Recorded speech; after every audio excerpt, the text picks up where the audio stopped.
So this paper is called Multiphoton Holographic Photostimulation Induces Potassium-Dependent Spike Silencing in Label-Free Mouse Cortex in Vivo. Yes, very interesting paper. I need to scroll up a bit.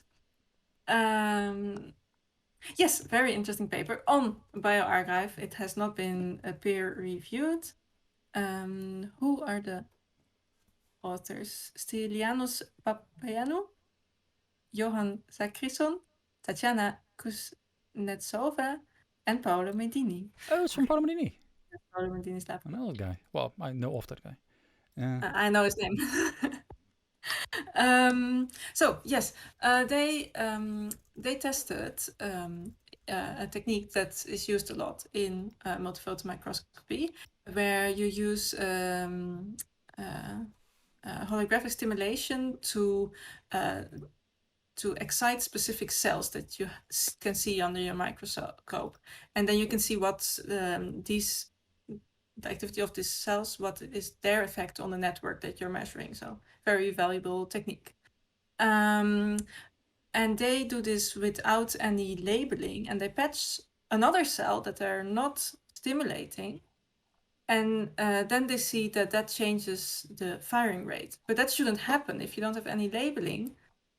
You shouldn't be exciting the cells with light. You need specific optoelectronic labeling for this. Mm-hmm. So this is a problem for kind of the field, the people who are doing this. And I wouldn't say, well, okay, yeah, it's a problem. It's more, you need to do controls, but yeah, you need so to you do need to controls do anyway. controls. Like you always need to do controls, especially for these things, because you know this might happen. Unlabeled controls are good for everyone. Or And GFP also, controls, or fluorophore controls. yeah, but they also give some tips because I think they say that the effect is through some potassium channels that are somehow opened by the near infrared radiation that you put on your tissue, and they think it's because of heat. So I think they advise, I think they advise to just minimize your laser power, like minimize it more than you're already doing, basically. So they it's just a warning to be very careful with the laser power.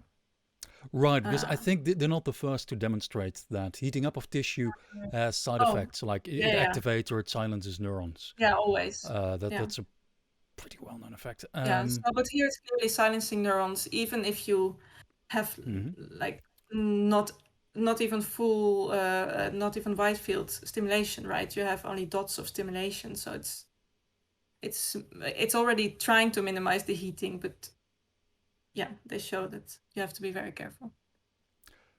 Well, that's it. I mean, that's why we have controls. Caution. Yeah.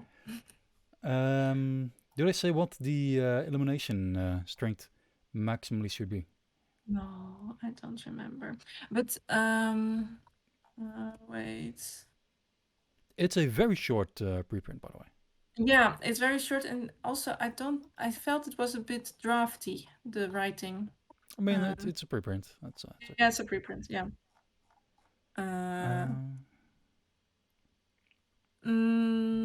They say here 45 milliwatts per neuron, but they have 10 neurons that they photostimulate.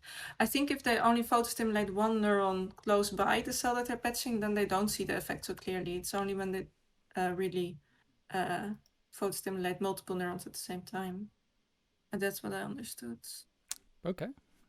Yeah, so it's really the amount of light that you're shooting at your tissue. I mean, you put energy into any tissue, it's going to behave, I suspect.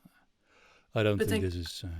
I think you have to check, because these systems are so customized, and like you have to check your what are your options and what are your wavelengths and what is the power and everything.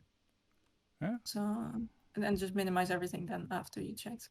Use controls. I think I think this is the message of the paper. Use controls, minimize laser power. Like, yeah. Good advice anyway. Yeah, good advice. Shall we go on?